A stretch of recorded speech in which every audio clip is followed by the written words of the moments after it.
মাননীয় সুধী দর্শকবৃন্দ, ব্রহ্মাণ্ড পুরাণের ৪১তম পর্বে আপনাদেরকে জানাই আন্তরিক শুভেচ্ছা। এখন আপনারা শুনছেন ব্রহ্মাণ্ড পুরাণ। এই ব্রহ্মাণ্ড পুরাণ হলো দিব্য, সুললিত, পাপনাশক, বিচিত্র, অনেকার্থক ও শ্রুতিসম্মত।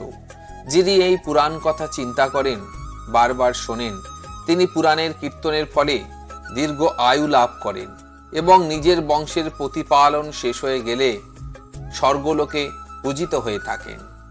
এখন শুনছেন ব্রহ্মাণ্ড পুরাণের ৪১তম পর্ব। মহাজ্ঞানী সুত বললেন, গন্ধমাদন গিরিশৃঙ্গের পাশে উপরের দিকে সমৃদ্ধি সম্পন্ন এক গণ্ডিকা আছে।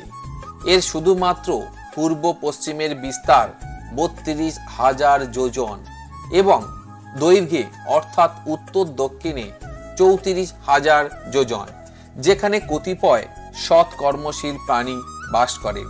এরা কেতুমাল নামে পরিচিত। এই কেতুমাল পুরুষেরা অত্যন্ত বলবীর্য সম্পন্ন এবং কালানলের মতো প্রখর, স্ত্রীলোকেদের বর্ণ উৎপলের মতো এবং তারা সকলেই প্রিয়দর্শিনী।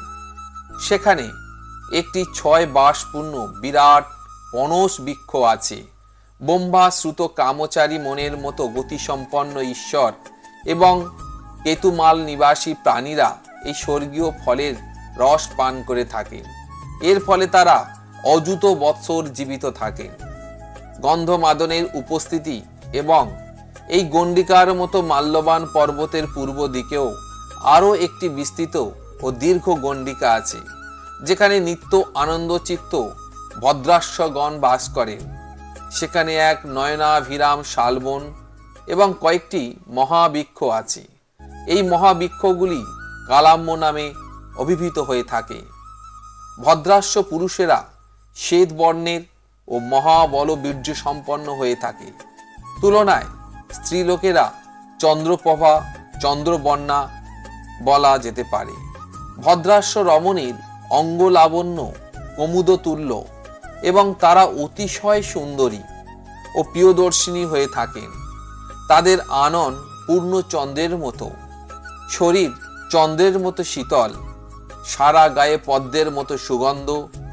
তারা একেবারে ১০ সহস্র বৎসর নিরাময় আয়ু ভোগ করে থাকেন। কালাম্যরস পান করে তারা যৌবনকে একইভাবে ধরে থাকেন। ব্রহ্মবাদী ঋষিরা বললেন, হে সুতবর, পর্বত, নদী, দেশ, জনপদ এসব কিছুই যথাযথ কীর্তিত হয়েছে। এ বিষয়ে কোনো কিছু আর অব্যক্ত নেই। এখন আপনি সেখানকার অধিবাসীদের প্রমাণ, বর্ণ ও সম্ভোগ বিষয়ে কিছু বলুন। ত্রিকালদর্শী সুত বললেন, চতুর্মহাদ্বীপবাসীগণের বর্ণ ও আয়ুষ্কাল আমি যথাযথভাবে বর্ণনা করছি। পূর্ব কল্পের সিদ্ধগণ দাস্যগণের যে লক্ষণগুলি নির্দেশ করেছেন, হে কীর্তিবর্ধন ঋষিগণ, আমি তা বিস্তার পূর্বক কীর্তন করছি, মন দিয়ে শুনুন। দেবপুটগিরির বিষয়ে আমি পূর্বেই আলোচনা করেছি।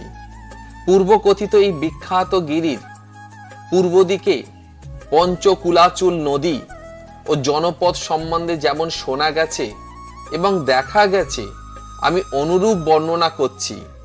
পঞ্চকুল পর্বত বলে প্রসিদ্ধ যে হয়ে আছে শৈবাল বর্ণমালাগ্র, করঞ্জ, শ্বেতবর্ণ ও নীল, এই পঞ্চশৈল, এদের থেকে উদ্ভূত আরো শত শত সহস্র সহস্র পর্বত এই ভূলোকে আছে। পর্বত মিশ্রিত জলপথগুলি নানাবিধ প্রাণী, নানা জাতীয় নিপ ও পর্বতে পরিকীর্ণ। প্রাচীন পণ্ডিতগণ এই সব জনপদগুলিকে নৃপতি নামধেয় পরাক্রান্ত সমৃদ্ধশালী শ্রেষ্ঠ পুরুষদের মনোহর বাসস্থান বলে বর্ণনা করেছেন। পর্বতের অন্তর্নিবিষ্ট সম ও বিষম ভূমিভাগে এই সমস্ত বিবিধ রাষ্ট্র ও জনপদ গড়ে উঠেছে। এরকম কয়েকটি লোক অধ্যুষিত জনপদের নাম হলো সুমঙ্গল, চন্দ্রকান্ত, তট, শুদ্ধ, সুনন্দন, বজ্রক, নীল, মৈলেয়, স্থৌলেয় বিজয়স্থল, স্তম্ভবক্র মহানেত্র, শৈবাল, শুষ্কল, কমুদ, কাশ্যমণ্ড, পর্ণভৌম, হাড়ভৌমক, হেমভূমক, মহাস্থল, মহাকাল, সুকাশ, সোমাসঙ্গ, বাতারঙ্গ, কুশলজ, পরিবার পরাচক, মেদক, বৎসক, এক বরাহ, বিট সৌণ্ড, শঙ্কতা, উত্তর কৃষ্ণভৌম, সুভৌম ও মহাভৌম প্রভৃতি। আদিকাল থেকে ত্রিলোক খ্যাত হিমজল বাহিনী মহাপূর্ণা মহানদী মহাগঙ্গায় অবস্থান করে আসছে। এই মহাগঙ্গা হতে যেসব নদী বিনির্গত হয়েছে তারা হলো হংসবতী, শাখাহতী, সোমনদী, মহাবত্তু, চক্রাবর্কা, কৌশিকী, সুরসা, সোমাবর্তা, আপগোমত্তা, হরিতোয়া, মেষা, অঙ্গার বাহিনী, কাবেরী, শতহদ্রা, বনমালা, বসুমতী, পদ্মাবতী, চম্পা, সুবর্ণা, সুব্রবা, পঞ্চগঙ্গা, বপুত্নী, মণিবপ্রথা, ব্রহ্মাভোগা, বিনাশিনী, কৃষ্ণতোয়া, পূর্ণদা, নাগপদী, শৈবলিনী, ক্ষীরদা, অরুণাবতী, মণিততটা, বিষ্ণুপদী, হিরণ্যবাহিনী, নীলা, কন্দমালা, সুরাবতী, বামেদা পতাকা ও বৈতালী, এই সমস্ত নদী গঙ্গার মতো নায়িকা রূপে পরিকীর্তিত। এছাড়া আরো অনেক শত সহস্র ক্ষুদ্র নদী আছে। পূর্ব দ্বীপবাহিনী এই সব নদী পুণ্যবহতী বলে কীর্তিত হয়েছে। এই সব নদীর মান কীর্তনকেও পবিত্র কর্ম বলে জ্ঞান করা হয়। প্রচুর সমৃদ্ধ রাষ্ট্র ও জনপদ সম্মানিত এই দ্বীপরাষ্ট্র নানা বৃক্ষ বনে পরিপূর্ণ, নানা পর্বতে সুবেষ্টিত, নানা নরনারীগণে সমাকীর্ণ, যেখানে নিত্য আনন্দ ও সুমঙ্গল বিরাজ করছে। এই রাজ্য বহু ধনধান্যে পরিপূর্ণ, নানা নৃপতি দ্বারা পালিত, শত শত লোকের দ্বারা কীর্তিত এবং নানা রত্নের আরোহস্থল। এই দ্বীপবাসী পুরুষেরা সকলেই সুবর্ণ অথবা সংজ্ঞাবর্ণের অধিকারী, সকলেই বিশালাকায়, মহাবলবীর্যধারা এবং বড় পুরুষে শ্রেষ্ঠ। এই দ্বীপবাসী মহাভাগ প্রজাবৃন্দ দেবতাদের সাথে সহজ সম্ভাষণ, দর্শন ও উপবেশন করে থাকেন।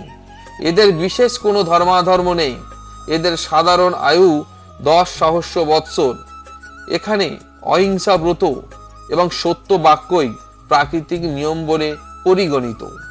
তারা নারী পুরুষ নির্বিশেষে পরম ভক্তি ভরে দেবাদেব শঙ্কর ও পরম বৈষ্ণবী গৌরী দেবীর উদ্দেশ্যে যাগযজ্ঞ, পূজা, নমস্কারে সততা নিযুক্ত থাকে।